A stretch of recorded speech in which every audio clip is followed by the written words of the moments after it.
Hi friends, I'm super stoked about this question of the day because it's about how do I open up the front body. So front of the thighs, into the psoas tissues, front of the belly, all the way up. So this is my very favorite. It's often referred to as the couch stretch. You don't need a couch. I'm going to use my lovely chair today for demonstration. So the setup is to put your knee as close to this back corner as you can. Okay, that's going to depend on you and your knee. So I just get this. My knee is what I'm referring to as this. Get my knee right up there, put it right to the back. If your knee cannot go into that much flexion, you just scoot it up. It's no big deal. Do what you can do, okay? But for as much as you can, get it all the way to that back corner. And then monitor how this leg goes up. So you want this part of your leg. You want the ankle right above your knee. So you don't want it over here. You don't want it over there. You want the joints aligned. I push my toenails down into the chair a little bit for some stability. Obviously this other leg is your grounding leg. So this is the position. Most of you right here will feel a huge release all the way through the front. Some people at first will actually need to lean forward. It might be a lot, okay? So that might be your position. And remember, if this hurts your knee joint, that's your body's wisdom saying this position isn't right for you. Not all of these positions are going to be right for you. And it's really important that you start getting into that greater practice of self-trust. You know, listen to your body. It's telling you everything you need to know. So this might be your starting position, hinging forward, breathing deeply.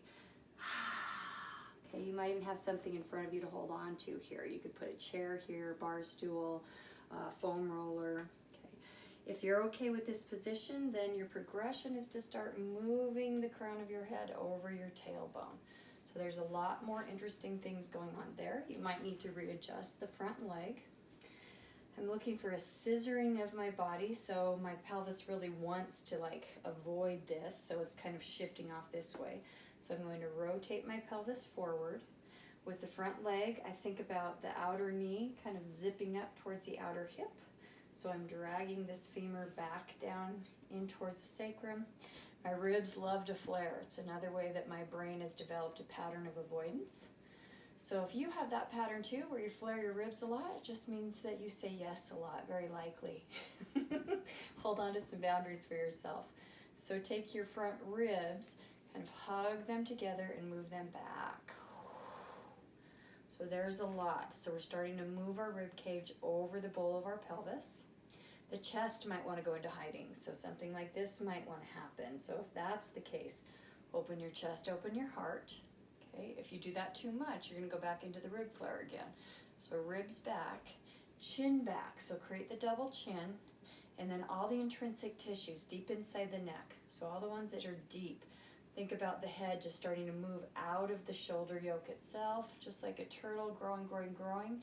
And the more I actually move my head up, the more I can feel the release happening down through my leg, in through my belly. You can support yourself with your fingers on surfaces. And you breathe. Breathing is huge. Breath is the river that the energy flows on. So if you're going to be releasing this energy loop that you're holding here, you need to give it a way out. So how's it going to get out? Okay, sound is helpful. Any sound. Sometimes you'll be in a stretch. You might just need to, moan or groan a little bit. Your breath is super helpful.